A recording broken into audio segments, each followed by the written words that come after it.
Welcome to the Victory Podcast.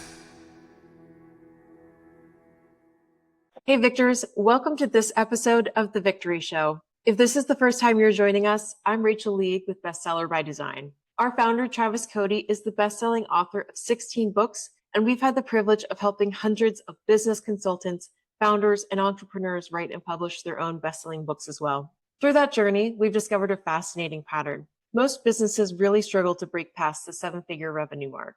On this show, I sit down with some of the world's most successful CEOs, leaders, and business owners to uncover the strategies they used to scale way past that mark so you can do the same. So get ready for some deep insights and actionable takeaways that you can implement in your life and business starting now. Today's guest is Bob Lachance, the founder and CEO of REVA Global, the premier virtual assistant staffing company serving real estate professionals. Before entering the world of entrepreneurship, Bob spent 8 years as a professional hockey player, competing across the United States and Europe. After retiring from hockey, he shifted his focus to real estate, acquiring his first flip in 2004 and going on to build an extraordinary track record, closing more than 2,200 transactions, including over 180 deals in 2023 and over 200 in 2024. In 2014, Bob launched REVA Global to help real estate businesses scale more efficiently by providing highly trained virtual assistants. Under his leadership, the company has become an industry leader known for combining exceptional training with a deep understanding of real estate operations. Bob is also the co-founder of Perch Rock, a real estate investment firm specializing in acquiring distressed and undervalued assets across Connecticut, New York, and Massachusetts. He shares insights from his journey on the Pucks to Properties podcast, where he interviews former professional athletes who have successfully transitioned into real estate. Bob, welcome to the show. Thanks for having me. That was long-winded, but thank you for having me. Appreciate it. You got a lot of interesting stuff in your story, and I'm excited to get into it. That means I'm getting old. So that's that. You're getting wise. You're getting wise. So just to kick things off, you spent nearly a decade in professional hockey before you transitioned into real estate. Can you tell us a little bit about that switch, maybe some lessons about what you learned on the ice, how that shaped how you approached business? Sure, absolutely. Reason why I got into real estate, I'll just be very transparent with you. I left school 2 classes short of getting my degree because I signed a professional contract, and I always thought, hey, you know what? I could go back in the summer and make those 2 classes up. And then every year went by, I never went back. Another year, I never went back. So 8 years, fast forward, and I had a point of decision at that time, either to go back to school and get my 2 classes or jump into an industry that has 0 barriers of entry. So I decided to jump into real estate, which, as many people know, that you don't really need any licensing to get into real estate investment side. So I decided to jump in, and I also, figured it's an industry that you could bet on yourself. The harder work, the more money you can make, et cetera, et cetera. So that was the main reason why I jumped in. And, reading a lot of books, there's a lot of individuals that have gained a lot of wealth through real estate. So that is the main reason. Makes sense. So it sounds like you got up to speed by doing some proprietary research through the books. Did you find any mentors in the space, or did you just say, I'm going to give it a go and see how it works out and learn from there? Very good question. At the beginning, towards the end of my playing career, I started reading a lot of books. Rich Dad Poor Dad is one of them, which a lot of us have read. And I also went online, because online there are not really many resources like there are today, which is free mentoring, free coaching, etc. So I bought a couple courses. One was a very, very thick course all about real estate, but nothing in specific. And it was by a gentleman by the name of David Wisnett, an attorney who was doing real estate. This is back in 2001, 2, 3, 4. And it just got me started. It got me thinking about, how individuals make money, some systems, some processes, because you have to realize the 8 years I was playing hockey, I did nothing but, have fun. I had a couple cocktails along the way, and I did not, talk business. I didn't understand what business was. My whole goal was to make the NHL, right? So for me, it was just a way different kind of mindset shift to say, hey, I'm going to be done playing a sport, or my career is going to be done soon. So it was very difficult to make that transition. But I had to put my mind and energy into something, which was, after reading that course, I was like, all right, I could do this. So I had the confidence to do it. there any parallels with, I know you mentioned it was a lot of fun in the Yeah. hockey scene, but any parallels from learnings from the ice to the real estate business? Yeah, I think work ethic is number one. I mean, I think in any industry, if you work hard and you have the right mindset, well, mindset, hard work, and then the ability to work with a team is very, very important because when you look at business, if you can't work with a team, you're going to be left behind, especially nowadays, because we need each other, right? You play a role within your organization. I'll play a role in a couple of my organizations, but it's the team that actually gets you where you want to go. And so was that part of the inspiration for REVA Global? Yeah. So when I first started real estate, it's pretty interesting. When I first started real estate, you asked the question if I got a mentor. My first deal, I did not, but that's when I realized I needed a mentor. I needed to work with someone.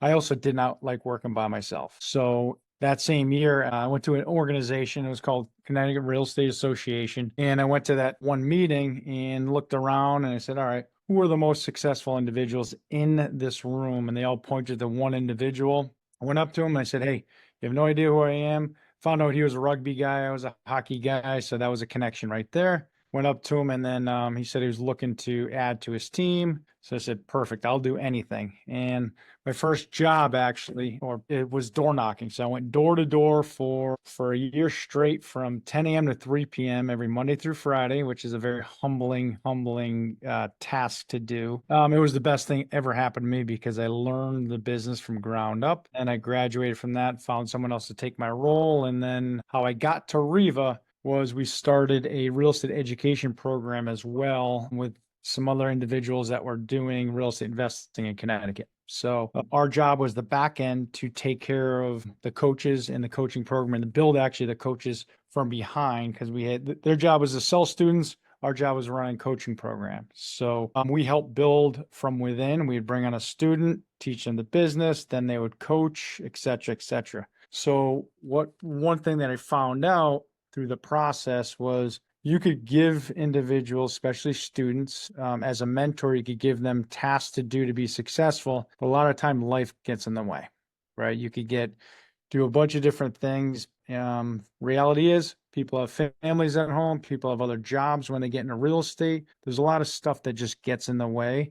And I just started thinking, I said, there's got to be a service or a product, start in 2007. There's got to be a service or a product out there that will help these individuals do those tasks. So fast forward 2013, I got introduced to what a virtual assistant was while I was running my real estate company, while I was running this coaching program. And then a light bulb went on. I said, you know what? This could be exactly what we're looking for. And then I started my first company in 2014. And then, now fast forward today, we have over 500 plus virtual assistants in that one company. Incredible. What did those early days look like when you said, okay, I see this need in the market, I want to start, but then it's so removed in theory from real estate? I know you've been able to blend the two nicely so that your virtual assistants are technically trained to address those needs, but how did you go about even getting that started? I actually married our coaching program with our virtual assistants. So we created one thing we did is we created the training platform first, which was started with our education. And then we started going to the real estate investor saying, hey, is this something that you'd like to do? You want to test it out? I'll give you a free VA first. So we offered it free. And then we obviously needed X amount of capital to start it off. So put X amount of capital and then hired trainers, hired recruiters. This is all in the Philippines. So my company's out of the Philippines. So we hired that remote. My partner at the time took care of that side of it because he was able to go back and forth. He was younger, wasn't married, no kids. So went back and forth and took care of that aspect of it. Mine was to take care of the United States side.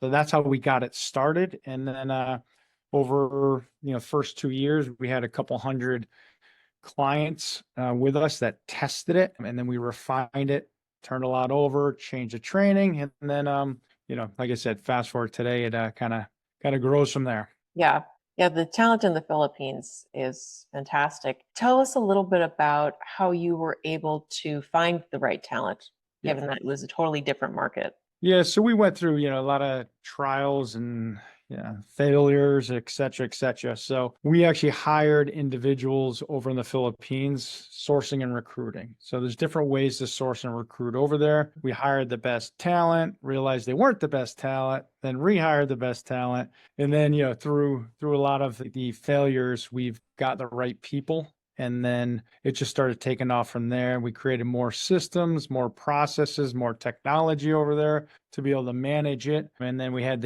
like I said, we had the right people on the team to be able to do it. Yeah.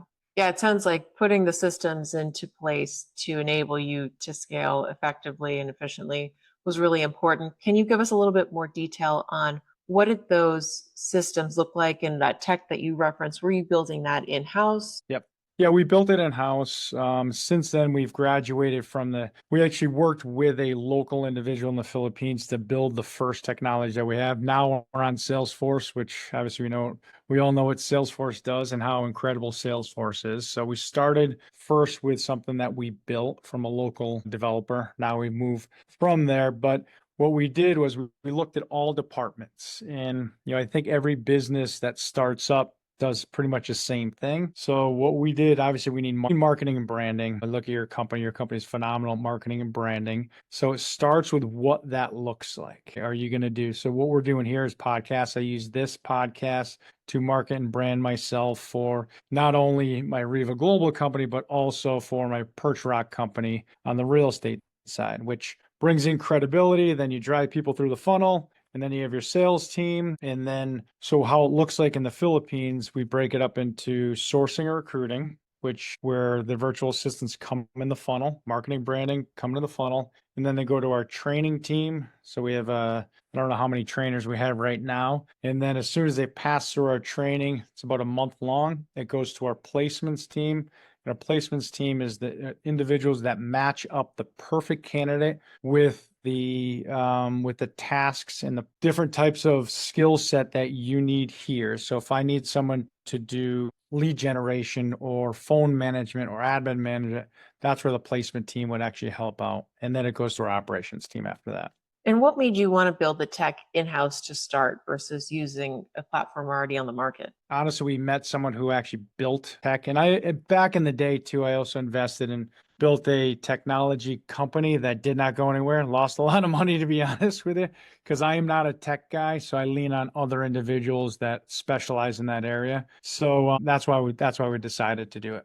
Makes sense. With your incredible portfolio of real estate investments, what do you attribute to being able to scale to over deals in just a few years?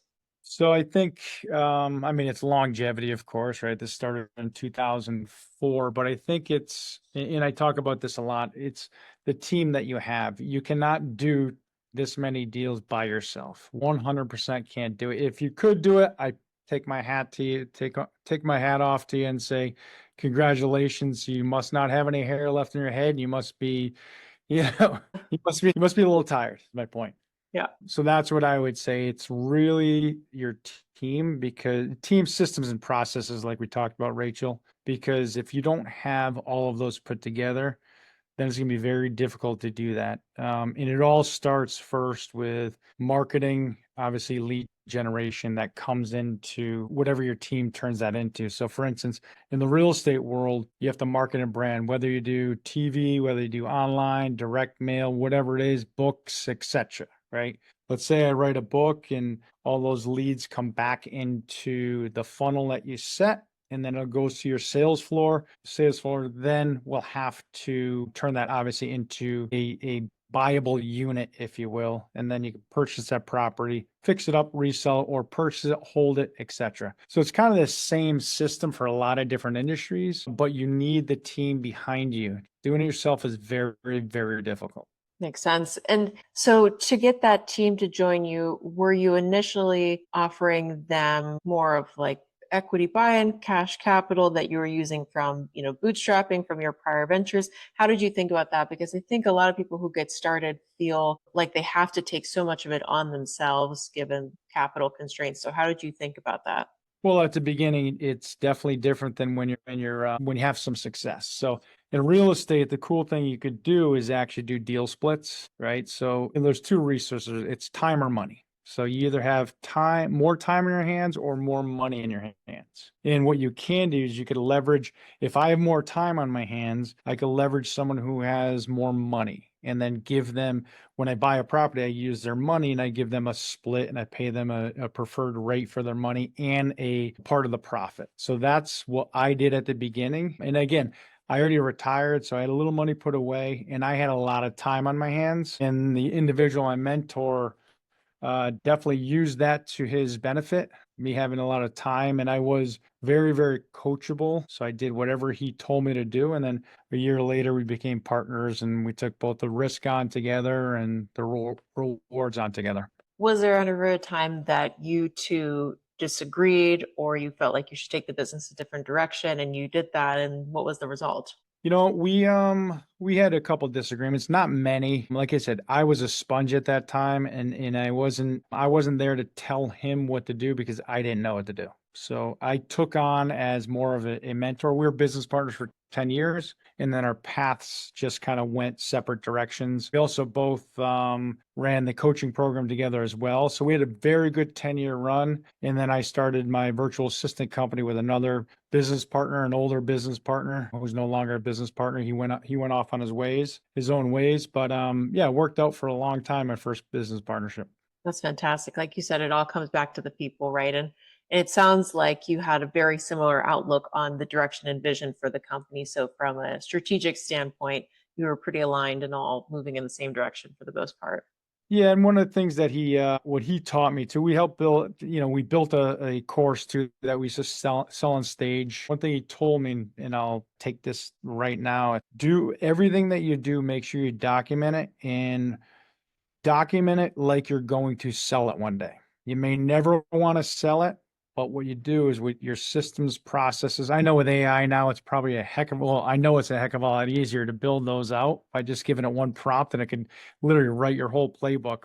Everything that you do in your business, document it. Because what we do, if you and I own the same business, we probably do 80% of the stuff the same way, but that's 20% that makes you special. That's the gold behind the scenes that people don't see. In the process of documenting, is that largely just making sure that you're able to articulate to anybody? So you're literally writing it down, or what does that look like? Yeah. So it's everything from hiring, you got your core values, hiring, it's systems, processes. For instance, it was called the short sale flagship system, and this was all doing short sales. So first part of my career from 2004 to 2000, was it probably 12, 13, 14, majority of the stuff we did were short sales, which means the bank had overdebted properties. We'd contact the bank and negotiate them down. And there's a lot of stuff that goes on within that process, all the way from marketing to get the deal on your plate to then negotiating. And there's a lot of systems, a lot of scripts that need to be had. So when you call a bank, waiting on hold, every little process and every little phone call has a script to it. So we documented all of that. It took us well over a year to document the short sale flagship system. Wow. Yeah, you've talked a lot about the importance of systems, and it sounds like you all are a very methodical group. Was there ever a time that one of the systems that you set up didn't quite work as intended, and how did you fix that? I mean, a lot of systems didn't work, right? But it's just actually listening to the market. So for instance, in listening to outside people, your team, very, very important. Let's say if you were calling a bank and the script didn't work, change the script, right? If you're calling a bank, the bank gets sold. You gotta in that particular bank, that mortgage, let's just say, I know I'm getting pretty deep in that one thing, but they have a different system. They have a different process. So you have to change it. You have to adapt to other people's systems and processes from your own. Makes sense. Can you tell us which of your business ventures has been your most favorite, or the one that you find yourself thinking about the most? It's a great question. Never had that question before. I'd probably say my virtual assistant company, because I have the most people that I employ. And I look at it, I think it's very important to realize that when you employ one person, you also employ many people. What I mean by that is you have someone in your office, but when they go home, they have a family. Maybe they're feeding their kids. They have 2 kids, they have 3 kids, they have 4 kids, or they're taking care of their parents. So our obligations as business owners are to literally, we're taking care of not only them, but decided that we don't, none of us actually get to see. Right. What do you think it is about your passion for the virtual assistant company, or how important do you think passion is in general for having success in your business endeavors? I think passion's probably 80+% of any success that any one of us are going to have, because I mean, you could get lucky. Let's call it what it is. You could hit the lottery, but that's just luck. But you're not going to sustain it. You're not going to hit the lottery again. But in business, you see the most successful individuals just love what they do. They get up, they think about how they're going to help people, they think about how they're going to win, they think about how they're going to make change, etc. So I think passion is 90+%. When you look at REVA Global and PerchRock today, What's next on the horizon? I think it's continue to build what we have here, continue to employ individuals, continue to help change people's lives that are inside your organization, because, there's no better feel of it. I'm always aware of and being careful not to have shiny object syndrome. They take their eye off the ball. Like, they take their focus away of, I couldn't do it, so it's focusing on the 2 companies I have. yeah, sounds like some of the keys to your success are having the focus, the passion, the systems in place, and the right team as well. Very good question. I would say victory is client success and employee successful. So I always look at it the same way, right? If I'm going to have a new client that comes on board, uses my virtual assistants, and they're successful, like that, there's no better high than that, right? Or if you have an employee, that we have employee successes in the Philippines, and every year we highlight that. If I could have an employee that never had a credit card before, or never bought a house, or never got qualified to buy a car, to me, that is huge success. So if you start looking at things like client success and employee success, that for me is a victory. What piece of advice would you give to your younger self? My younger self, I would say, trust the process, and everything takes longer than you think or you want. So it's the long game. There's no get rich quick anything. So that's what I would tell my younger self, because a lot of different stories are going through my head. So that's why I'm laughing. Yep. There's that saying, patience is a virtue for a reason, right? We hear that a lot on our podcasts. Bob, thank you so much for taking the time. This was an incredible conversation, and we're looking forward to seeing the future success of REVA and Perch. Awesome. Thank you for having me. Really appreciate it, Rachel.